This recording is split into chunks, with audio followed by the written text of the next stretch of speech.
Oh man, I hit the stop button there instead of the pause button. I'll just have to make it part 1 and part 2. So to pick up on what I was just saying, when man stepped out of living in God's divine will into human will, things became entirely disordered. So we no longer could experience that paradise that we lived in. And so our fallen nature made us attracted to things that we shouldn't be, attracted to sin, disorderly desires, things that are unnatural. They use the word concupiscence, I believe, in the Catechism. I think so, yes.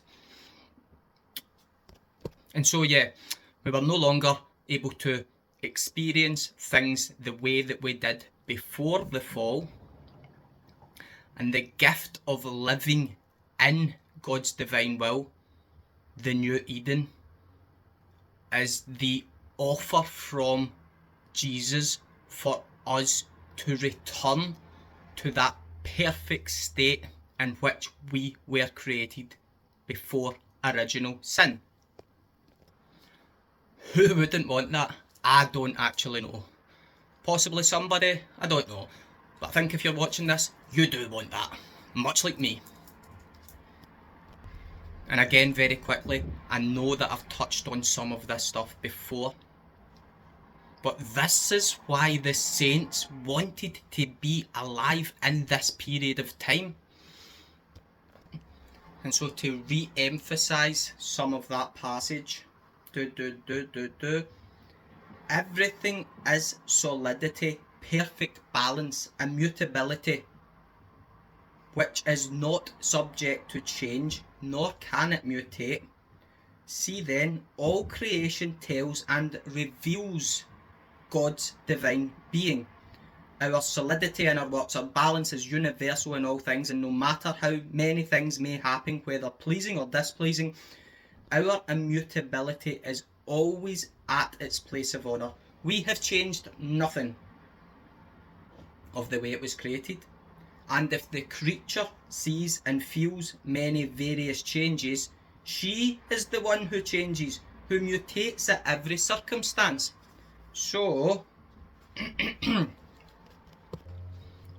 God has changed nothing. Man's fallen nature can't experience things the way that we experienced them before the fall. But again, the gift of living in divine will is our invitation to return to that. And therefore, the new Eden, the return to the way that things were, the paradise before the fall of man. And so does it mean that we're all going to be crammed back into this garden where Adam and Eve were created? I don't think so. Maybe, I don't know. I doubt it. Or does it mean that our capacity, our perception of God's creation is going to return to that original state? Yes, I think so. And essentially, everywhere on earth will be the Garden of Eden. In fact, Eden is inside of us because it's our perception, our capacity, things being amplified because we have fully re-established that order, the balance, the connection to God that we had in our original state. We will become, as Adam and Eve were before the fall, fully illuminated. So I think that's enough on that topic. I think that's a good explanation of it. So everybody have a wonderful rest of your Sunday evening. God bless you all. See you all soon in the divine will. Amen.